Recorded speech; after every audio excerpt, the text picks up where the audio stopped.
अपनी पड़ोसन से रमक को इतनी नफरत थी कि वो उनके घर की तरफ देखना भी पसंद नहीं करती थी। अगर गलती से सुषमा या उसकी बेटी उसे दिख जाए तो थूक कर निकल जाया करती थी। वो ऐसा इसलिए करती थी कि कहीं कोई अनहोनी ना हो जाए, क्योंकि पूरे मोहल्ले में सुषमा की बेटी के कदमों को अशुभ कहा जाता था। लोगों को लगता था कि पिया की शक्ल देखने के बाद कहीं उनके बनते काम ना बिगड़ जाएं, शायद किसी की जान न चली जाए, जिसके चलते रमा ने भी अपनी बरसों पुरानी दोस्ती सुषमा से तोड़ दी थी। ऐसे ही एक दिन सुषमा के घर से लड़के वाले गुस्से में निकलते हैं। मोहल्ले में खड़ी सुधा लड़के वालों में मौजूद एक सुजाता नाम की औरत से बोलती है, अरे क्या हो गया, ऐसे उल्टे सीधे मुंह क्यों बना रखे हैं? तुम तो लड़की देखने आए थे ना, लड़की पसंद नहीं आई क्या? क्या बताऊं बहन, सोच कर तो आए थे कि लड़की पसंद आए तो अपने घर ले जाएंगे लक्ष्मी बनाकर, लेकिन ये तो कुलक्ष्मी निकली।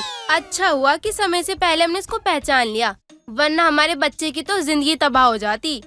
आपको पता है बहन जी, इनकी बच्ची जब चाय लेके आ रही थी ना तो उसमें छिपकली गिर गई। हमें लगा कोई नहीं, होता है कभी कभार, लेकिन उसके बाद जब हमें खाना देने आ रही थी तो उसमें कॉकरोच गिर गया। अरे कोई इंसान एक बार अवॉइड करेगा, दो दो बार थोड़ी ना करेगा। ये कुलक्ष्मी है। शायद इस जन्म में ना मैंने कोई पुण्य का काम किया है, जब तो मुझे समय रहते पता चल गया कि ये लड़की ठीक नहीं है और मैंने अपने बच्चे की जिंदगी बचा ली। अगर शादी हो जाती तो क्या पता है मेरे बच्चे को ही खा जाती। सही कहा बहन, पूरी कुलटा है कुलटा। किसी को देख ले तो समझो मौत कब आ जाए पता ही नहीं चलता। खैर हम तो पड़ोस के हैं, इसीलिए स्पेशल वास्तु कराते हैं कि इसकी परछाई भी ना पड़े, ना तो नुकसान हो जाएगा हमारा। अब बताओ, जिसकी कदम ही अशुभ हो उसके घर में शुभ काम कहाँ ही पूरे होंगे। ना जाने कौन सा घर होगा वो जिसके कर्म फूटे होंगे और ऐसी अशुभ कदमों वाली बहू आएगी उनके घर। सही कहा रमा बहन। वैसे तुम्हारी नजर में कोई ज्योतिष हो तो मुझे बताना, मुझे अपने घर के लिए वास्तु टिप्स लेने हैं। सुषमा अपने दरवाजे के बाहर खड़ी हुई लोगों की सारी बातें सुन रही थी। उसकी आंखों में आंसू थे। उसका दिल ये बातें सुनकर टूट चुका था। मोहल्ले में कोई उनसे मतलब ही नहीं रखता था। वो अपने आंसू पोंछ ही रही थी कि तभी उसके पास पिया आती है और बोलती है, माँ माफ कर दो, मेरे कारण आज फिर से सबके सामने आपकी बेइज्जती हो गई। मैं हूँ ही इतनी बुरी, काश मैं पैदा ही नहीं होती तो ये अमावस की काली छाया बनकर तुम्हारी जिंदगी में ना आती। नहीं बेटा, इसमें तेरी गलती कुछ भी नहीं है, कोई गलती नहीं है तेरी। और दुनिया वाले तुझे कुछ भी कहे, मुझे कोई भी फर्क नहीं पड़ता बेटा। और बेटा, तेरी शादी ऐसे घर में कराऊंगी ना जहाँ पर तुझे इज्जत सम्मान सब कुछ मिले और तेरा पति तुझे पलकों पे बिठा के रखे। माता रानी जी कृपा करना मेरी बेटी पर। दुर्गा माँ से विनती करती हुई सुषमा अपनी बेटी को संभालते हुए घर के अंदर चली जाती है। कुछ दिन गुजरते हैं। एक रात जब पूरा मोहल्ला सो रहा था तब पिया अपनी घर की छत पर जाती है और सामने वाले घेर की छत पर मौजूद एक लड़के से बोलती है, आखिर चाहते क्या हो तुम? मुझसे प्यार है या नहीं? पूरा मोहल्ला मुझे अशुभ कदमों वाली बोलता है। तुम्हारे लिए कहीं मेरी शादी नहीं हो रही है और तुम मेरे से शादी कर नहीं रहे हो। मैं और मेरी माँ लोगों की ताने सुन सुनकर टूट चुके हैं और अब मैं अपनी माँ को और तकलीफ नहीं दे सकती। अरे मेरी जान, बस बातों ही बातों में माँ से जानना है मुझे कि वो तुम्हारे बारे में क्या सोचती है। उसके बाद हमारी शादी हो ही जाएगी और फिर तो तुम मेरे घर आकर मेरे घर की बहू और मेरे दिल की रानी बनोगी। तुम्हारी माँ मेरे से शादी करवाने के लिए मान गई ना तो कयामत आ जाएगी। अच्छा ठीक है, मैं जा रही हूँ सोने। जो करना है जल्दी करो वरना मुझे भूल जाओ। एल्विश की बातें सुनने के बाद पिया नीचे चली आती है और सोने के लिए चली जाती है। दिन गुजरते हैं। कुछ दिन बाद पिया को एल्विश पास के ही मंदिर में बुलाता है, जहाँ पहुंचकर पिया एल्विश से कहती है, तुमने मुझे यहाँ मंदिर में क्यों बुलाया है? सब ठीक तो है ना? बताओ क्या हुआ? मान गई आंटी शादी के लिए? नहीं, माँ नहीं मानी, क्योंकि माँ के मन में ना एक छोटा सा कोना भी नहीं है तुम्हारे लिए। और अगर माँ मान गई होती तो तुम्हें मंदिर में थोड़ी बुलाता शादी के लिए। चुपचाप से शादी कर लो मुझसे, क्योंकि माँ इस जन्म में तो क्या 7 जन्म तक नहीं मानने वाली। लेकिन मैं अपनी माँ को क्या जवाब दूंगी कि मैंने उनके दुश्मन के बेटे से शादी कर ली? और तुम्हारी माँ, वो तो मुझे बिना बहू बनाए ही अशुभ कदमों वाली बोलती है। वो तो मुझे देखकर भी राजी नहीं है। जब देखो घर की तरफ थूक कर चली जाती है।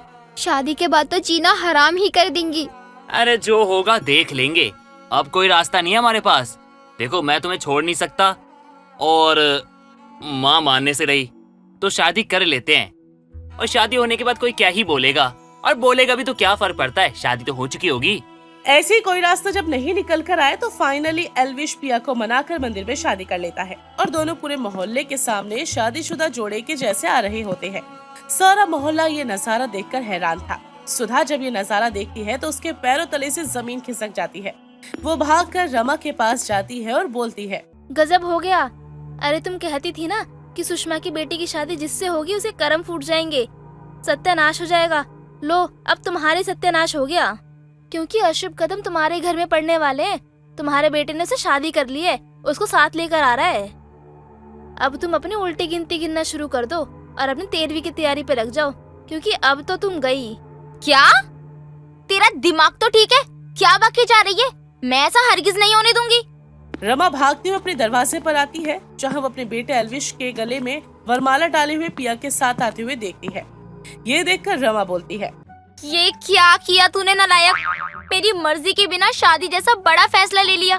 कैसे और क्यों लिया? इस अशुभ लड़की को बहू बनाकर ले आया। हाय रे, मेरे तो भाग ही फूट गए। माँ मैं इसे प्यार करता हूँ, इसीलिए ऐसा किया है। अब गली में शोर मच जाता है और गली में शोर सुनकर सुषमा भी बाहर आ जाती है और अपनी बेटी को वरमाला पहने हुए देखकर बोलती है, प्रिया, ये सब क्या है? तू रमा के बेटे के साथ क्या कर रही है? पहले खुद अपनी अशुभ बेटी को मेरे बेटे के पीछे लगाया, अब बोलती है क्या कर रही है? तुझे पता था ना तेरी बेटी से कोई और तो शादी करेगा नहीं, इसीलिए पड़ोसन को ही फंसा देती हूँ। अपनी अशुभ बेटी के कदम इसी के घर में पड़वा देती हूँ। बदला भी पूरा हो जाएगा और बेटी से छुटकारा भी मिल जाएगा। तुम दोनों माँ बेटी का ही किया धरा है ये सब। बस माँ बस कीजिए आप, बहुत हो गया आपका। ये शादी मैंने होशो हवास में की है। इससे प्यार करता था मैं, इसे शादी की है। ये क्या शुभ अशुभ कह रही हो आप? अगर ये अशुभ है तो ये मेरी पत्नी है, तो आज से ये इस घर की लक्ष्मी है, लक्ष्मी। और घर की लक्ष्मी कभी अशुभ नहीं होती, इसलिए आप इसे स्वीकार कर लो तो अच्छा होगा। एल्विश पिया का हाथ पकड़कर घर के अंदर ले जाता है। उनके जाते ही अचानक उसके ऊपर गमला गिरता है। ये देखकर सब चिल्लाते हुए पीछे हट जाते हैं और सुधा बोलती है, रमा बहन, लो हो गई अनहोनी शुरू। तेरा वक्त तो खत्म। अब संभाल अपनी अशुभ बहू को और उसके अशुभ कदमों को। एल्विश पिया को अपने घर ले आता है, लेकिन रमा उसको बहू का दर्जा नहीं दे पा रही थी। शादी के अगले दिन पिया सुहागन की तरह तैयार होकर रसोई में जाती है और रमा से कहती है, माँ जी, मैं बना देती हूँ खाना, आप बता दो क्या बनाना है। ए अशुभ लड़की, अपने मुंह से मुझे माँ जी तो मत बोल। मैं तेरी कोई माजी वाजी नहीं हूँ, समझी ना? उस दिन सुना था मैंने लड़कों वालों से, खाने में कभी कॉकरोच तो कभी छिपकली गिर रही है। हमें नहीं खाना ऐसा खाना। कहीं सुधा की बात सच ना हो जाए। तेरा बनाया हुआ खाना खाकर कहीं मेरे प्राण निकल गए तो चल हट, खबरदार मेरी रसोई में कदम भी रखा तो। ये सब माँ जी मैंने जान के किया था, ताकि वो लोग रिश्ता ना जोड़े, क्योंकि मैं एल्विश से प्यार करती थी। लेकिन मेरे प्यार के लिए किए गए इन कामों में मुझे अशुभ कदमों का नाम दे दिया गया। खड़ी क्या है अब? जाना यहाँ से। अपनी ये मनुष्य शक्ल मुझे मत दिखाना। अब रमा ने बस इतना ही बोला था कि अचानक से गैस तेज हो जाती है और उसका हाथ जलने से बचता है। ये देखकर रमा बोलती है, देख ले खुद ही, जहाँ तेरे अशुभ कदम पड़ेंगे ना, वहाँ तो गलत होना ही है। अब जल्दी जा यहाँ से, कहीं मैं न जल जाऊँ। हे भगवान, मेरी तो रक्षा करना। राम राम राम राम, मुझे बचा लो इससे। पिया मायूस होकर वहाँ से चली जाती है। पिया को रमा अपनी बहू का दर्जा नहीं देती, लेकिन एल्विश चाहता था कि पिया के साथ घर में बहू वाली सारी रस्में की जाए, जिसके चलते वो रमा को पिया की मुंह दिखाई के लिए मना लेता है, जहाँ मोहल्ले की सभी औरतें मुंह दिखाई की रस्म के लिए आती हैं। पिया भी तैयार होकर सबके बीच में आती है और पिया के आने के बाद रमा बोलती है, अरे सुधा, जा तू ही शुरुआत कर इसकी मुंह दिखाई की, और देख इस कलमुही का मुंह। माफ करना रमा बहन, तुमसे अच्छी दोस्ती है इसलिए तुम्हारे घर में आ गई, तुम्हारी बहू की मुंह दिखाई में। वरना इस लड़की की मुंह दिखाई में तो मैं 7 जन्म में ना आऊँ। लेकिन मैं आ तो गई हूँ, पर मैं एक बात कहती हूँ, इस लड़की की सबसे पहले मुंह दिखाई मैं नहीं करूँगी। क्या ही पता इसको देखकर मैं टपक जाऊँ। वैसे भी पूरे मोहल्ले वालों ने तो इसका चेहरा देखा ही हुआ है, फिर क्यों ही करनी है मुंह दिखाई। तो इसको पर्दे में ही रख, हम सब पर एहसान कर दे। अरे आंटी जी, लगता है आप भूल चुकी हो, लेकिन कोई बात नहीं, मैं आपको याद दिलाता हूँ। आपकी बेटी का चक्कर इस मोहल्ले में ना जाने कितनों के साथ था। उसने तो मुझ पे भी लाइन मारी थी, लेकिन मैंने मना कर दिया था। फिर आखिर में जाके शादी उसने पान वाले चंपू से कर ली और उसके बाद उसके साथ रहने लगी।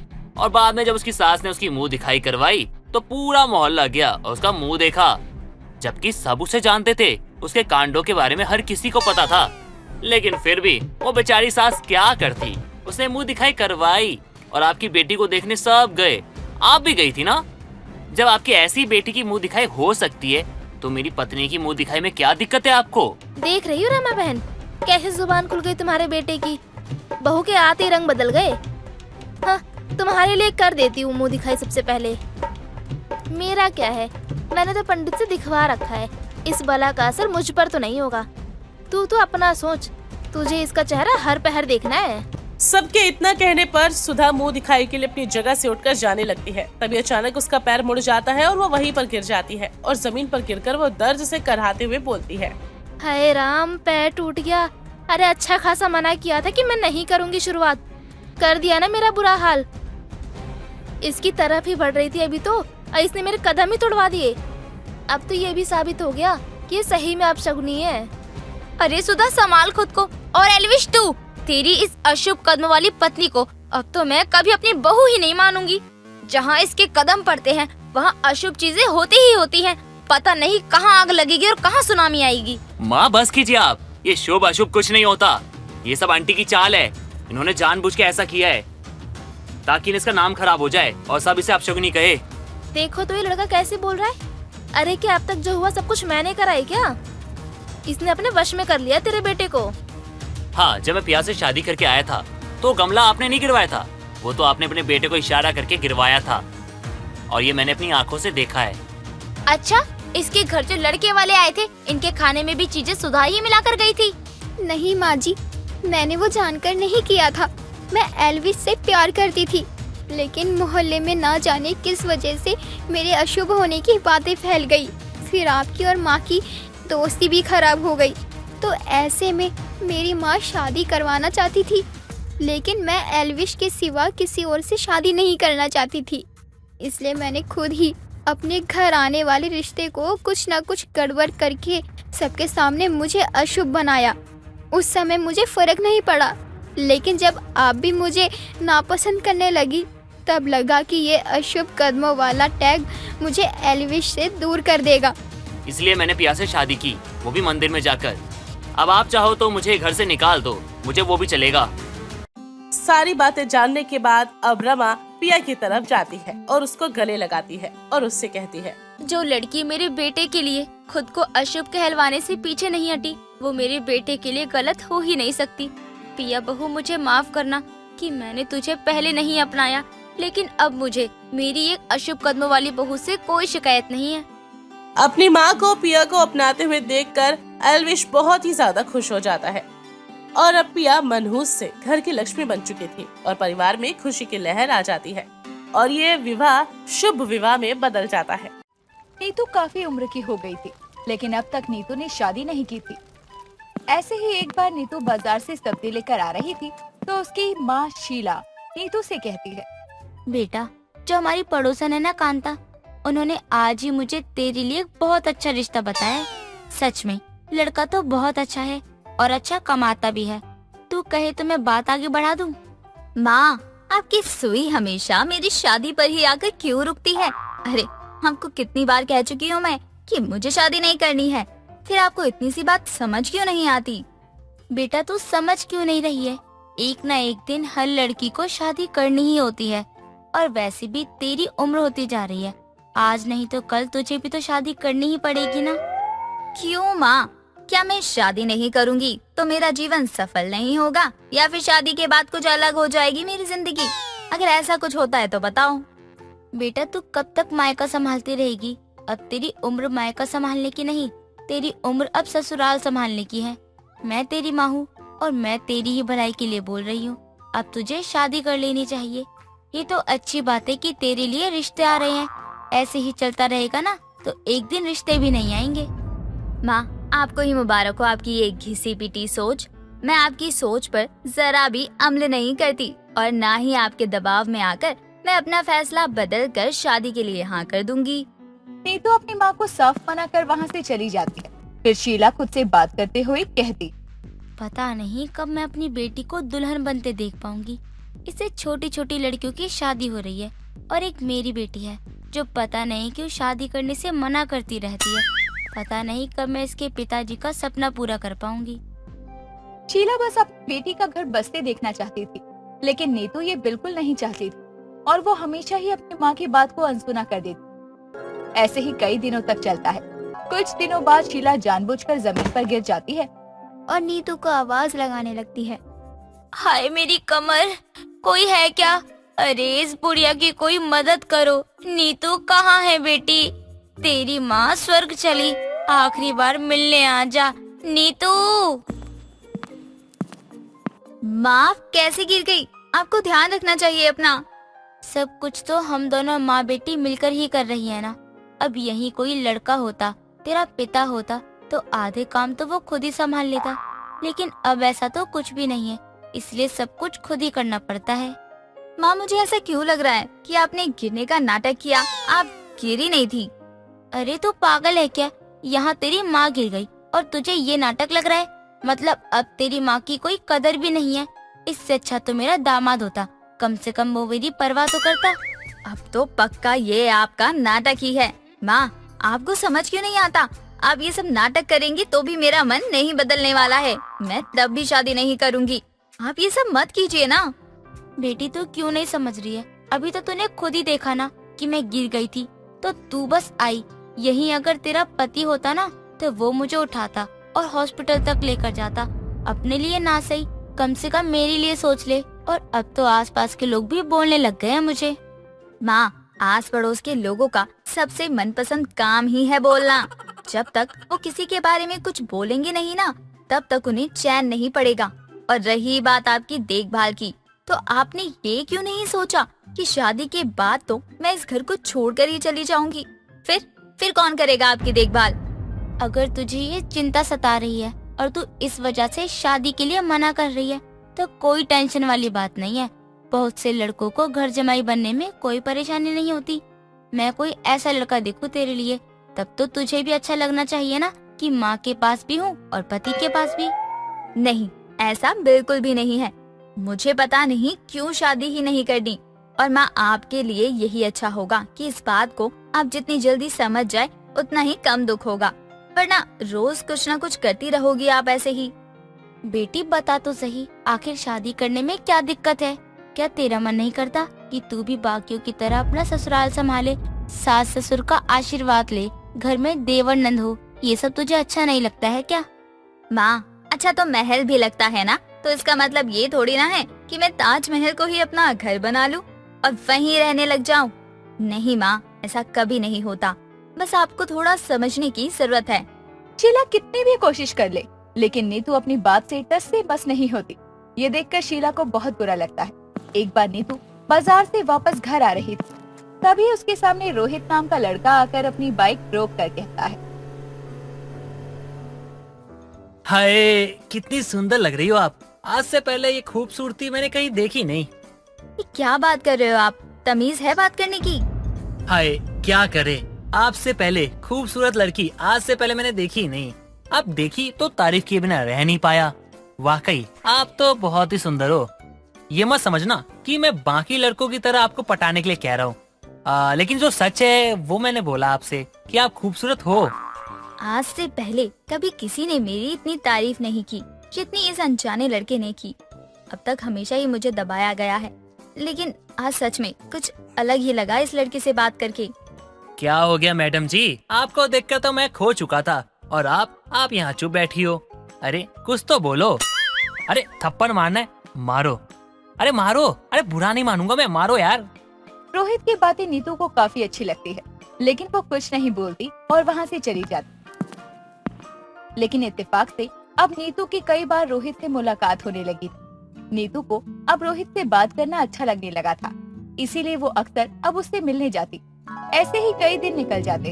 एक दिन रोहित नीतू से अपने दिल की बात करते हुए कहता है, नीतू मुझे तुमसे बहुत बहुत बहुत ज्यादा प्यार हो चुका है और मैं तुमसे शादी करना चाहता हूँ। क्या तुम मुझसे शादी करोगी? या तो तुम हाँ बोलोगी या ना बोलोगी। तो मैं पहले ही बता दूं, अगर तुमने हाँ बोला तो मैं खुश हो जाऊंगा, अगर ना बोला तो मैं उदास हो जाऊंगा, और मैं उदास ना अच्छा नहीं लगता। तो इसलिए हाँ बोल दो और शादी कर लो, और हम लोग ना हमेशा साथ रहेंगे और खुश रहेंगे।